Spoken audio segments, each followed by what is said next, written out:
What's up, YouTube? It is your Lord and Savior, King D353 here. And I know what you're all thinking. Why is King uploading this late? Where have our videos been the last few days?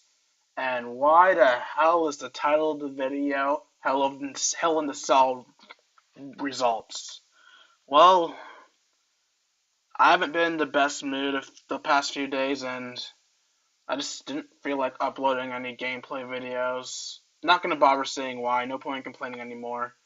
I decided to just do a chill video, just talk about the awesome pay-per-view I just watched, because why the hell not? And who knows, maybe somebody will not have WWE Network and will want to know the results of this match, and I literally just finished watching it, and since I don't articulate as much as other WWE fans on YouTube do, maybe my video will come up before all the others.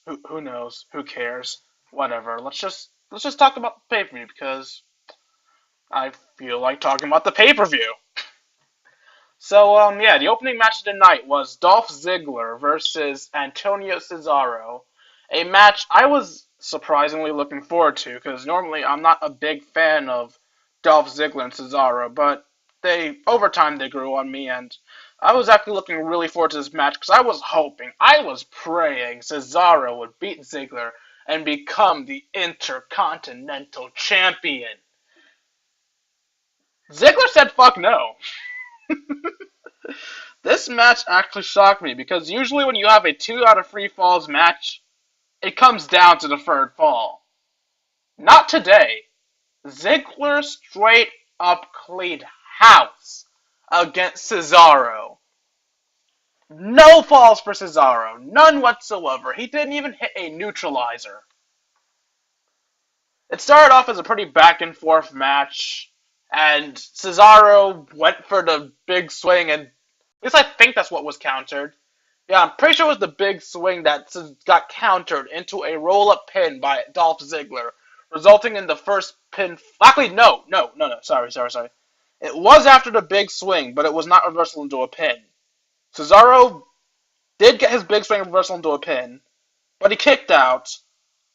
He punched down Dolph Ziggler, got him into another big swing, hit it this time, went for a pin, Ziggler kicked out, and somehow his kick out turned into another pin, and he pinned Cesaro, which was kind of stupid, to be honest.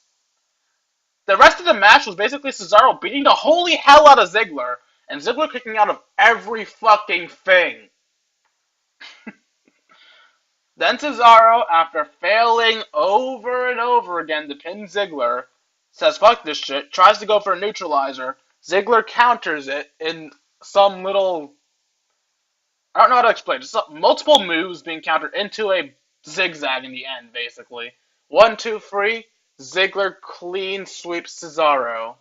The next match, I believe, was the Bellas. Hold on, let me check.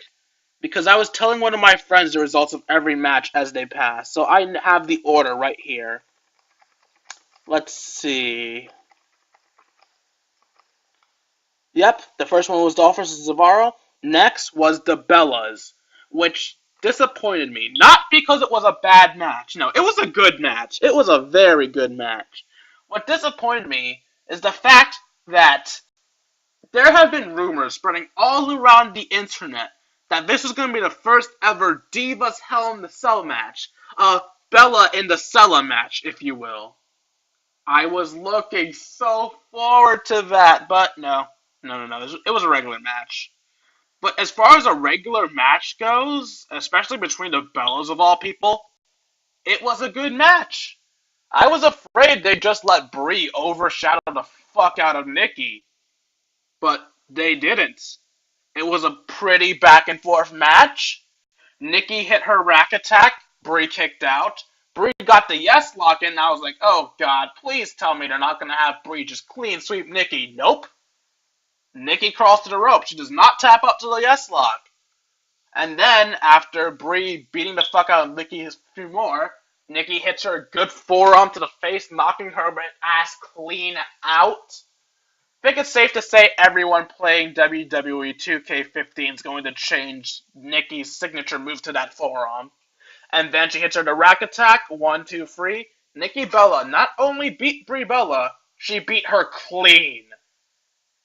Yeah, that was surprising and actually very gratifying.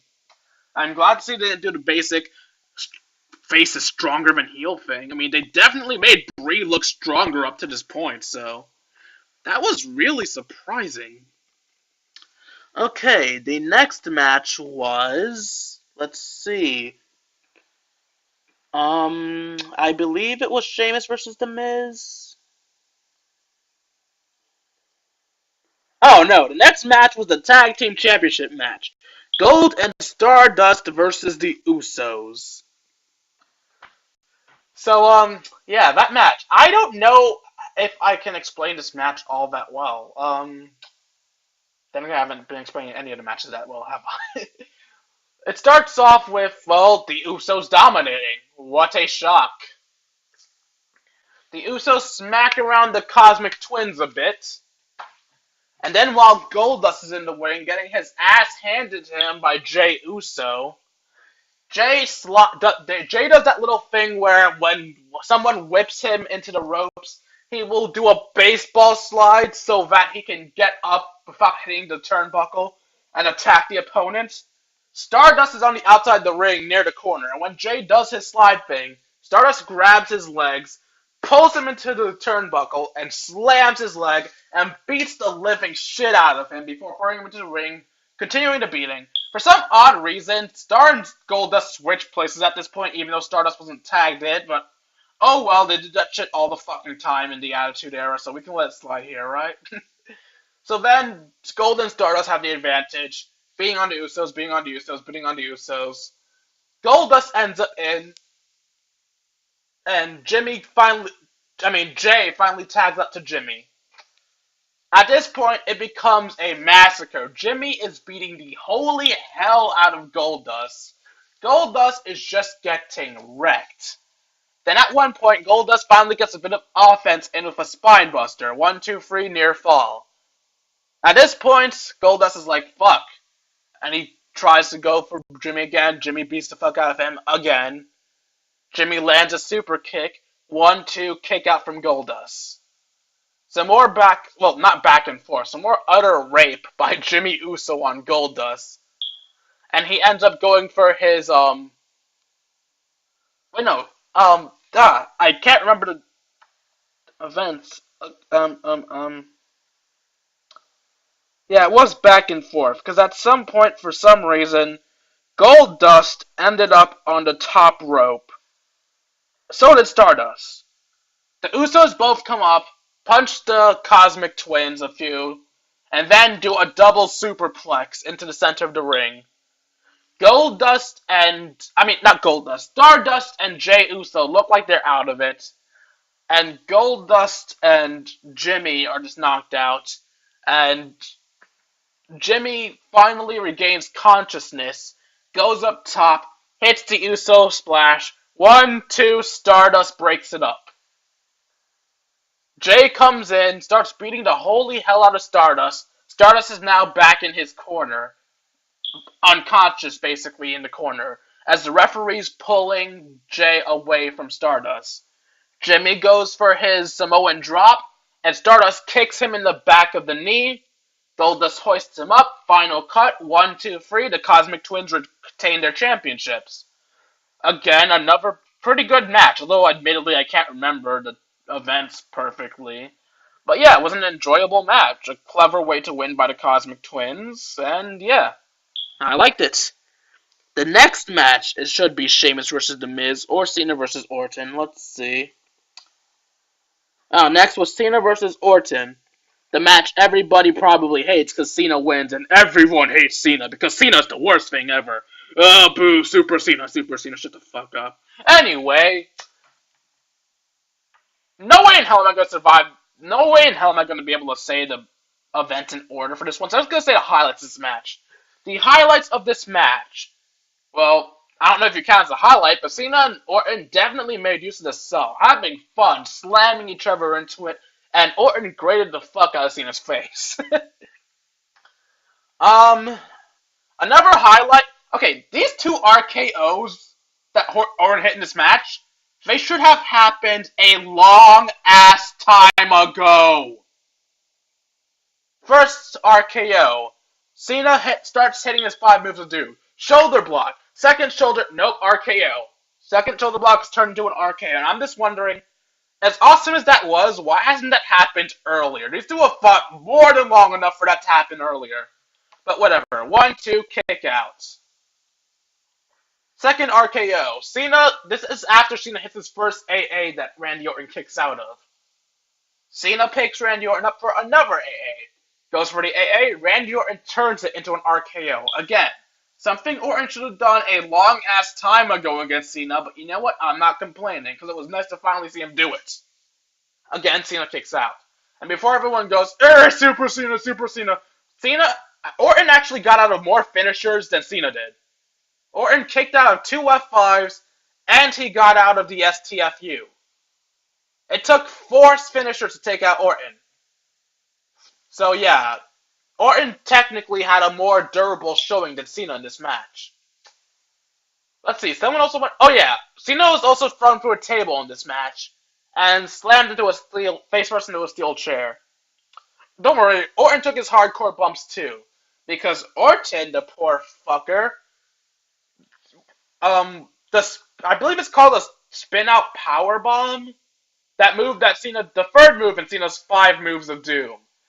I believe that's called a spin-out powerbomb. He hits Orton that right onto the goddamn steel steps that Orton brought into the ring. That looked painful.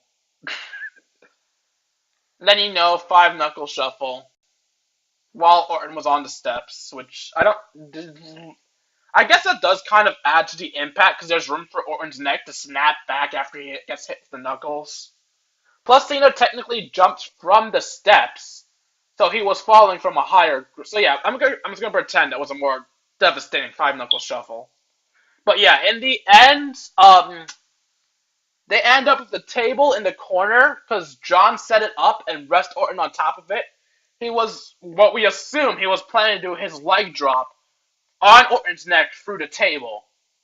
But at this point, Orton gets up, uppercuts Cena, and notices the table behind him. Being Randy Orton, he starts getting sadistic thoughts. He goes up to Cena. He punches him a bit.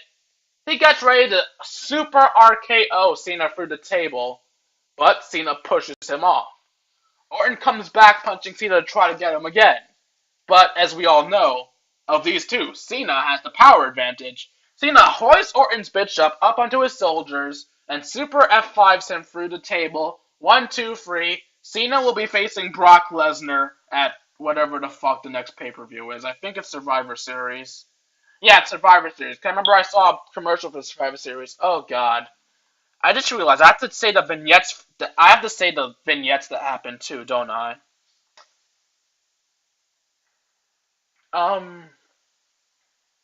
One vignette that happened before Cena versus Orton. Orton went back to Triple H saying, I need to talk to Seth Rollins. I thought we were on the same page, but this kid needs to be taught a lesson. Triple H and Stephanie convinced Orton to focus his anger on John Cena and to deal with Seth Rollins later. Orton says, fine, I'll do it your way, but if you don't deal with Seth Rollins, I will. There was another one about the breast cancer thing, which I honestly don't care about. How dare you not care about that? Obviously, I care about the disease. I don't care about the vignette. Shut the fuck up. Besides, WWE only focuses on the females. Men can have breast cancer too. Anyway, there was another vignette that happened. I don't know if this was before or after this next match, but there was a Dean Ambrose vignette. Simply him saying, I'm going to get you Seth Rollins, whatever. Nothing big. The next match, now is it Sheamus versus Miz? Yes, now it's Sheamus versus The Miz. As usual, the highlight of this match was Mizdow outside pretending to be The Miz. I remember a while back when Miz had to face Dolph for the Intercontinental Champion. I marked the fuck out when Dolph kicked out of the Skull Crushing finale. Because he was the first ever person to fucking do it. Even John Cena and Randy Orton haven't kicked out of the Skull Crushing finale, but Dolph did. Well, miracles can happen twice, because I'm not going over this match. There was nothing spectacular about it. But Sheamus kicked out of the skull-crushing finale. So there we go. Miz's skull-crushing finale is finally being kicked out of, people. Poor Miz, you're losing your touch, buddy. You used to take out John Cena with that thing. And now Dolph Ziggler and Sheamus can kick out of it. So yeah, long match that I don't feel like going for short. Bro kick, 1, 2, 3. What a fucking surprise Sheamus beats The Miz. Needless to say, I wanted The Miz to win this match. I miss the good old days when Miz was the face of the WWE. I want Miz to be big again. Honestly, I would have loved it if The Miz won the match, and then Damien Sandow became the number one contender, so Miz had to face his stunt double, and Damien Sandow beats The Miz and wins, and that would have been awesome. Nope. Bro kick, 1, 2, 3, The Miz is done. Now, the highlight of this match, the true highlight of this match, is after the match. After the match, as Damien Sandow usually does, he pretends to be The Miz. So he rolls into the ring and pretends to be knocked out. Sheamus notices this and decides to have some fun. He lifts up Miz's right arm. Damien lifts up his right arm. Does it again. Damien does it again. Does it again. Damien does it again. He lifts the Miz up onto his... so he's in a sitting position. Damien was in a sitting position. He kicks the Miz down. Damien falls down. He lifts the Miz up. Damien gets up and acts all groggy. He starts doing the YMCA with Miz's unconscious body, and Damien Sandow does the same thing. Then he just leaves Miz standing up, and Bro kicks the Miz, and Damien Sandow gets knocked over too because he's pretending to be the Miz, blah blah blah. And then Sheamus leaves, and I'm just like, that was actually kind of funny. So, yeah, that was a thing. I think this is when the Dean Ambrose vignette happens. So, yeah. Now it's Paige with Alica Fox versus AJ Lee. This, to me, wasn't as good as all the other Paige versus AJ matches. It was decently back and forth with minimum interference by Alica Fox. It was basically a basic match with nothing I could really talk about up until they got outside the ring. At this point, Paige got fucking brutal, and it was all AJ's fault, because AJ attacked Alica Fox. Alicia didn't attack AJ. AJ attacked Alica Fox, so, yeah. Anyway, so AJ's attacking Alica Fox. Paige has enough of this shit, attacks AJ, hoists AJ up, slams her into the barricade, picks AJ up by her legs, swings her into the barricade, swings her around almost Cesaro swing style, and slams her into the barricade again. And then she gets up onto the barricade, and she starts lifting AJ up. It looks like she wants to do like a superplex into the crowd or something like that. But then AJ punches her loose, and AJ does, well, technically AJ just tripped her, but I like to call it AJ Paige Turner Paige into the fucking barricade. So Paige's head snapped into the barricade. What looks like a pretty fucking brutal move for a diva to take. And at this point, Paige is knocked the fuck out, and AJ goes back into the ring. Paige starts getting counted out, and Alicia's trying to urge Paige to get up. At this point, Alicia does the only thing she can do. She lifts Paige up and throws Paige into the ring to try to save her from the countout. Only for Paige to get locked into the Black Widow and tap out nearly immediately because she just hit the back of her fucking head. What do you expect?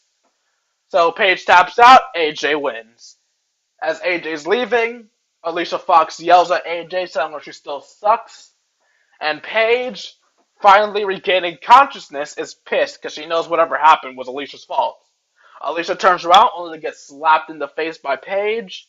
Then Paige leaves the ring yelling, "I hate you," back at Alica Fox. And Alicia had the most legitimately shocked and pained face I've ever seen. I kind of felt sorry for Alicia. It was a decent match. I kind of wish Paige would have won, though. I'm starting to hate AJ as a character. She's supposed to be the good guy, and she seems like one of the biggest bitches in all of WWE, so I'm losing my love for AJ. I wanted Paige to win, but oh well. Paige loses, and she cuts off her ties with Alica Fox, it would seem. So, yeah, okay. And now, oh god, this match. Dean Ambrose versus Seth Rollins was the most delicious match I've seen in quite some time. Dean Ambrose versus Seth Rollins is the reason I wanted to talk about this pay-per-view. People always bitch and complain about how PG era sucks, blah blah blah. Although this isn't Attitude Era levels of insanity, it was still a pretty goddamn good match. The match starts off with Dean Ambrose coming out with a shit ton of toys. He puts them all in the cell, and then he picks up a kendo stick, climbs up the cell, and waits. So yes, this match starts off on top of the cell, Undertaker versus Mankind style. Seth Rollins comes out with his cronies, Joey Mercury, who I really hate the fact that he's bald now. You cannot call him Joey Mercury and have him bald, you assholes. He is not Joey Mercury without his fabulous hair. That aside, he comes out with Joey Mercury and Jamie Noble, and he starts to climb up the cell. Joey Mercury and Jamie Noble try to hold him back, telling him, don't do it, wait down here, wait down here. Seth's like, no, I'm going up there. You don't tell me what to do. I tell you what to do. Starts climbing up, only to stop and climb back down. Then he goes, you know what? You two get up there. You two get up there and bring him down. So yeah, he forces them to go up. They both approach Dean slowly because, you know, they're scared as fuck. They're weak. Dean isn't. Dean starts beating the fuck out of both of them with a kendo stick. And as he's doing this, Seth Rollins sneaks up behind him and attacks Dean Ambrose. Long things short, punch, punch, punch, punch, punch. Joey Mercury grabs Dean's leg. At this point, it becomes a 3-on-1 assault on Dean. Seth tells them to throw Dean off of the cell. Dean fights out of this and beats everybody down. While Dean is now beating on Jamie Noble. While Dean is now beating on Jamie Noble and suplexing Joey Mercury, Seth Rollins starts to climb down the cell to safety. Dean notices him and climbs down after him. Now they're at the halfway point down the a little above the halfway point down the cell. And Dean starts punching and slamming at Rollins, and Rollins does the same. They're on the side with the announce table, so you know what's going to happen. Mankind versus Undertaker style. They both end up in the announce tables after Dean headbutts Seth Rollins, knocking them both unconscious, making them fall to their deaths. Although this isn't exactly Mankind falling from the top of the cell, it was still fucking awesome, and if I hear anybody bitching about this on the internet, I will come to your house, I will pull out your internet cord, and I will strangle you with it, because you don't deserve to be on the internet, good sir. Stop bitching. I can sense all of you getting ready to do it. Stop. Don't. It was awesome. Anyway, so yeah, these two are both knocked out now, and they start getting carted out. Again, Mankind-esque style, Dean Ambrose gets out of his stretcher, refusing to end the match. He goes after Seth Rollins' ass, knocks away all of the people carrying out Seth Rollins. He tips Rollins over, beats him up a bit, launches him into the cell, pushes him into the ring, and forces the referee to lock the cell, with Jamie Noble and Joey Mercury outside of it. The match has finally started, and Dean Ambrose has fun with Seth Rollins. He gathers up his toys, trying to decide what he was going to do. He pulled out some duct tape. I was hoping Dean would just tie up Seth Rollins so there was no chance of him ever winning, and just beat the holy hell out of him. But no, he drops the duct tape sign. That's not the toy he wants to play with. He sits in the chair, yells at Rollins a bit, picks up the chair, beats the holy hell out of Rollins a bit, slams Rollins to the Hell in a Cell a bit, and God, this part was fucking scary. I knew he wasn't going to do it, but it was still scary.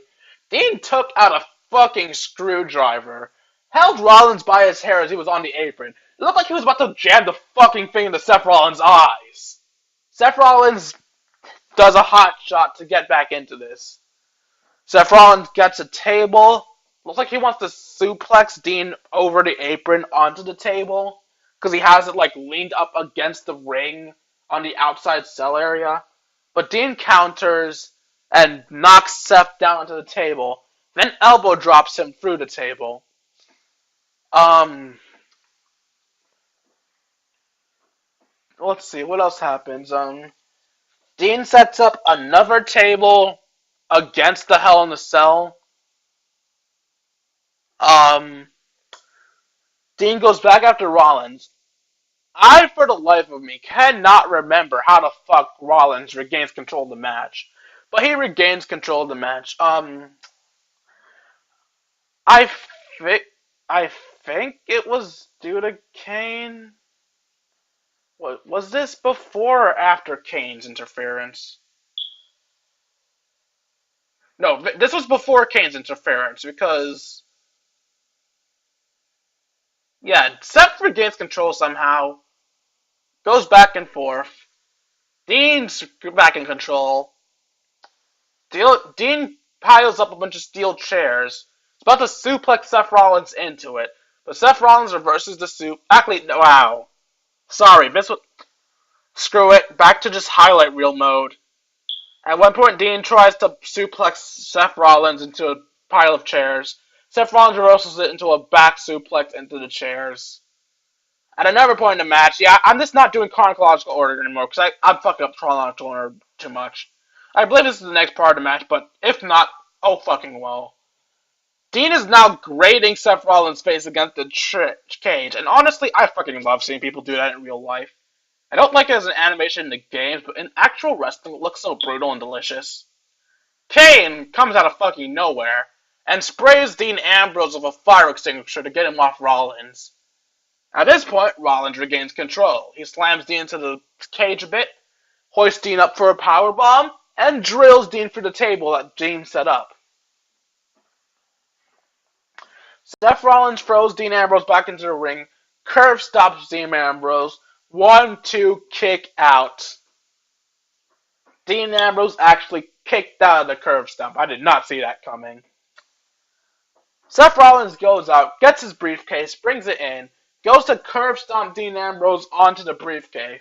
Ambrose reversals it, goes to Dirty Deeds, or double arm DDT. Seriously, why is that the Dirty Deeds now? His Dirty Deeds changes too damn much. Anyway, he goes to do that to Seth Rollins. Seth Rollins reversals it, and instead hits his kick, his head, his, I guess it would be a Pele of sorts. I'm just gonna call it that. His Pele, whatever it's called. The jumping kick where you clock him in the side of the head, despite the fact you were facing them backwards before. He hits him with that. Dean Ambrose does his little rebound clothesline thing, grabs the Money in the Bank briefcase, slams it into Seth Rollins' head. 1-2 kick out. At this point, it looks like Dean's going to win because he does, oh god, he pulls out 2 cinder blocks from under the ring, throws it into the ring, sets them up, and places Seth Rollins' head on top of it. I was so sad at this point because I knew somebody was going to interfere. I knew there was no way in hell they were going to let Dean Ambrose face stomp curve stomp Seth Rollins' face into the concrete slabs. So who was going to interfere? Kane? Triple H? Orton? Nope. Blackout. At first I thought my thing fucked up, but nope. Because then I heard Michael Cole or Jerry Lawler wonder what's going on here. Then you just hear chanting. You can tell it's Bray Wyatt chanting, but you can't tell what he's chanting. You just hear chanting. And then all of a sudden the ring gets illuminated. There is a lantern, and there is fog raising from the lantern with some image in it, but you can't tell what the hell the image is. Or at least I couldn't with my bad vision. Dean Ambrose stares at the image, wondering what the fuck he's looking at in a fighting position, because he knows shit's about to go down. And out from the fog from behind the fog, Bray Wyatt comes in, knocks Dean Ambrose out with a clothesline. Bray Wyatt then picks up Dean Ambrose and hits him with what, I don't know what it's called.